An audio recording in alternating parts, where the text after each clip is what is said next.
Halo konco-konco, ketemu nih karo aku di channel Teras Movie. Semoga konco-konco dino iki dalam keadaan sehat. Saiki aku kate nge-review film sing alur ceritai sangat epik. Tak jamin awakmu ora bakal nyesel seumpama awakmu ndelok film iki. Nah, dadi film iki judulnya The Tomorrow War. Film ini menceritakan seorang pria yang dikirim ke masa depan untuk membantu pasukan militer yang mengalami kekalahan dari alien. Penasaran karo rangkuman film ini? Langsung saja duduk dengan santai, senderkan badan di tembok, siapkan kopi dan sebatang rokok. Langsung kita gaskan. Cari Simba, pada tahun 2022 hiduplah Daniel Foster dengan keluarganya yang sedang merayakan Natal bersama. Dia memiliki anak yang bernama Muri dan juga seorang istri yang bernama Lily. Daniel ini memiliki hubungan yang tidak baik dengan ayahnya, dikarenakan ayahnya ini menelantarkan dirinya sewaktu kecil. Dia sedang menerima telepon untuk sebuah pekerjaan sebagai ilmuwan. Walau sudah berharap, Daniel tidak mendapatkan pekerjaan yang dia inginkan. Dia pun sedikit kecewa mendengar hal itu. Daniel menonton pertandingan sepak bola bersama anak dan istrinya di televisi. Muri berkata kalau ayahnya tidak perlu khawatir karena semua akan baik-baik saja. Ketika pertandingan berlangsung, hal aneh terjadi. Sebuah portal waktu dari masa depan terbuka. Beberapa prajurit keluar dari sana. Ada seorang wanita yang menjadi komandan. Ia berkata kalau mereka datang dari 30 tahun di masa depan. Dan saat ini, bumi sedang berperang melawan alien. Dan dalam waktu singkat, semua manusia akan musnah. Kecuali kalian menolong kita di masa depan. Setahun kemudian, kekacauan terjadi di dunia. Sebagian orang dikirim ke masa depan untuk berperang dan banyak dari mereka yang tidak kembali.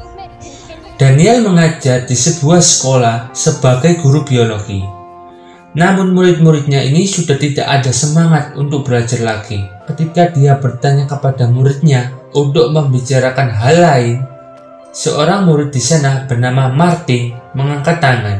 Ia mengatakan tentang gunung vulkanik yang merupakan hobinya. Sedangkan murid yang lain membicarakan kesedihan mereka kehilangan keluarganya. Gak lama, Daniel ini mendapatkan pesan berupa dia terpilih menjadi pasukan yang dikirim ke masa depan. Salah satu petugas ini berkata kalau Daniel akan mati dalam 7 tahun mendatang. Lalu dia diberikan sebuah alat untuk bisa pergi dan kembali dari masa depan. Ternyata Daniel ini pernah menjadi pasukan khusus militer dan berperang di Irak selama 15 tahun lamanya. Di lain tempat, Lily sedang melakukan konseling dengan orang-orang yang pernah berperang di masa depan yang mengalami trauma. Daniel menemui istrinya untuk memberitahu kalau dia terpilih. Namun Lily meminta suaminya untuk tidak pergi. Dan dia pun melarikan diri bersama Daniel untuk menemui ayahnya yang sudah lama dilupakan. Ia meminta tolong untuk melepaskan alat yang tertanam di tangannya Daniel. Begitu sampai rumah, Lily mengetahui suaminya akan pergi berperang. Daniel pun berusaha menenangkan istrinya dan berkata kalau dia hanya akan pergi selama 7 hari dan akan kembali lagi. Daniel juga menyampaikan rencana kepergiannya ke Muri. Mendengar hal itu, Muri merasa sedih dan sedikit khawatir. Dan pada akhirnya orang-orang yang terpilih untuk berperang segera mendatangi pangkalan untuk berkumpul dan mendapatkan arahan. Kebanyakan dari mereka adalah warga sipil yang belum pernah bertempur. Petugas pun berkata bahwa kelemahan alien berada pada perut dan lehernya. Mereka akan pergi selama 7 hari, dan kalau masih hidup dimanapun mereka pasti akan kembali secara otomatis. Semua orang yang terpilih ini menerima sedikit informasi yang sangat penting untuk diketahui. Komandan berkata bahwa tugas mereka adalah mencegah kepunahan manusia. Komandan ini menamai alien di masa depan dengan sebutan White Spike. Saat menunggu waktu keberangkatan, tiba-tiba alarm berbunyi dengan begitu kencangnya. Mereka semua pun harus pergi lebih cepat dari jadwal yang sudah ditentukan. Ternyata Penyebabnya ialah pusat penelitian sedang diserang, dan kalau sampai mereka kehilangan fasilitas tersebut, maka manusia akan punah. Orang-orang yang akan pergi pun dikumpulkan di lapangan untuk dikirim ke masa depan, dan mereka akan mendarat sekitar setengah meter sampai 3 meter dari permukaan tanah. Portal waktu pun mulai aktif. Satu persatu mereka terhisap ke dalam portal. Tidak disangka, masalah pun muncul. Ternyata ada gangguan teknis yang terjadi, yang mengakibatkan dari mereka banyak yang tidak selamat. Beruntungnya Daniel maupun Charlie ini berhasil mendarat di kolam renang. Mereka yang selamat langsung dihadapkan dengan pemandangan medan pertempuran yang sangat menyeramkan. Komandan militer berusaha menyambungkan komunikasi dengan pasukan yang selamat. Akhirnya, komandan ini berhasil mendapatkan sambungan komunikasi dengan Daniel.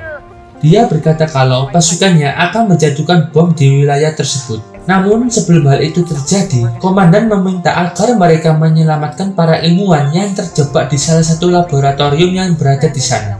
Mendengar itu, Daniel dan yang lainnya perlahan bergerak dan mulai membagi tugas ke teman-temannya. Dengan berhati-hati, mereka mulai menuju ke lokasi yang diperintahkan. Begitu sampai di lab, keadaan di sana sudah sangat hancur berantakan lalu lantai tak berbentuk. Banyak benda seperti paku yang menancap yang beredar di mana-mana. Teman Daniel ini ada yang mengambil cakar dari alien yang sudah mati. Tidak berselang lama, Daniel dan rekan-rekannya menemukan para ilmuwan yang telah meninggal dan tergantung di atap gedung.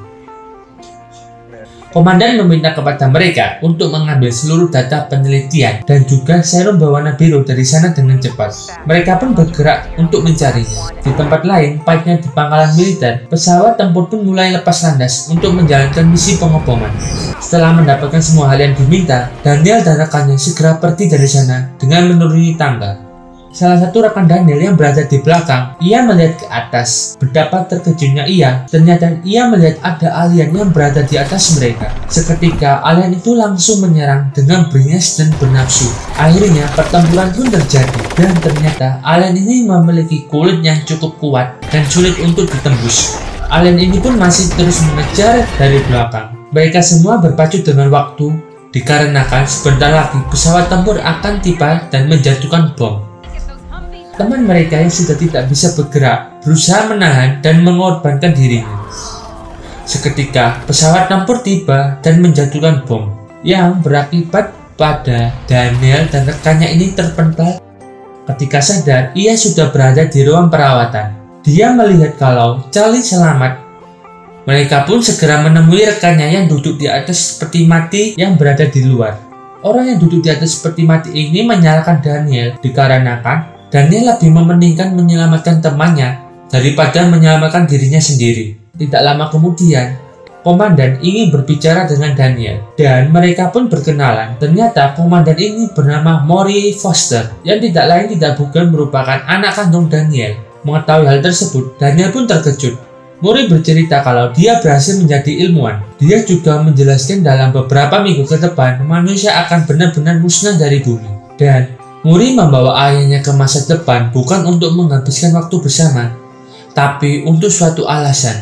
Lalu Maury ini memberitahu dan menunjukkan foto alien langka yang berkelamin perempuan. Dan tujuan dari misi ini adalah menangkap si betina untuk diteliti dengan harapan bisa mendapatkan racun untuk membunuh semua alien. Ketika dalam perjalanan, Maury menjelaskan kepada Daniel bahwa dulu, alien ini tiba-tiba datang ke bumi tanpa terdeteksi oleh radar maupun satelit. Rusia adalah negara pertama yang diserang, dan dalam 3 tahun, alien ini menyerang berbagai benua seperti Asia, Eropa, bahkan Afrika. Kemudian, Daniel bertanya tentang kematiannya yang akan terjadi dalam 7 tahun ke depan. Tetapi Maury ini tidak mau mengatakannya. Akhirnya mereka pun sampai di sarang si betina. Para prajurit ini sekuat tenaga mencoba meringkusnya, namun betina itu sangatlah kuat. Maury pun memutuskan untuk turun dari helikopter guna membantu mereka yang ada di bawah. Tetapi mereka semua bukanlah tandingan dari alien cewek ini. Dari kejauhan, Daniel melihat para alien jantan dengan cepat berdatangan. Daniel pun memutuskan untuk turun Guna membantu Muri, setelah berusaha keras, si betina ini berhasil diringkus dan segera dibawa pergi dari sana. Tanpa disangka-sangka, alien jantan ini marah dan langsung menyerang mereka dari berbagai arah. Setelah aman dari kejaran alien yang meresahkan ini, Muri bercerita kalau Daniel meninggalkan dia dan ibunya ketika ia berusia 14 tahun. Daniel bercerai. Mendengar hal tersebut, Daniel merasa tidak percaya dengan apa yang dikatakan oleh Muri. Mereka berdua pun pergi ke markas utama yang berada di Bahamas untuk memulai penelitiannya. Ternyata tempat ini berada di tengah lautan lepas. Mau tidak mau, alien betina ini pun terpaksa dibius agar tidak mengamuk. Daniel ini berusaha membantu putrinya untuk membuat racun yang dibutuhkan. Tapi diperlukan ribuan percobaan untuk mendapatkan formula yang tepat. Muri ini tidak menyerah dan mencobanya lagi dan lagi. Keesokan harinya, Muri meminta kepada ayahnya jika berhasil menciptakan racun, dia ingin agar Daniel membawanya ke masa lalu untuk diproduksi agar serangan alien ini bisa dihentikan. Dan itulah alasan kenapa Muri membawa ayahnya ke masa depan. Tiba-tiba tes yang Muri lakukan ini berhasil dan bisa dikatakan racun ini ampuh untuk membunuh alien. Tiba-tiba alien betina ini terbangun dan mengetahui akan hal itu.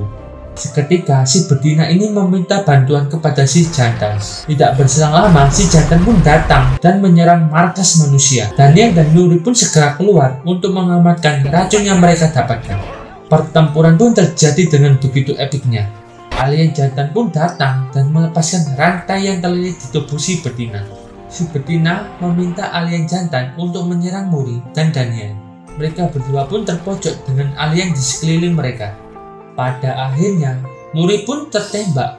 Karena merasa ajalnya hampir tiba, Muri meminta maaf kepada ayahnya atas semua ucapan kasar yang dia katakan sebelumnya. Waktu Daniel pun hampir habis, dan Muri menyerahkan racun yang dia ciptakan kepada ayahnya untuk dibawa ke masa lalu. Seketika, Daniel ini kembali ke tempat asalnya bersama pasukan yang masih hidup. Mereka semua terjatuh di sebuah lapangan militer.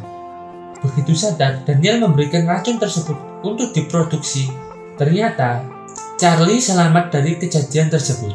Di luar pangkalan militer, istri Daniel menyambut kedatangannya dan segera membawanya pulang ke rumah. Ketika malam tiba, ternyata Daniel tidak bisa tidur.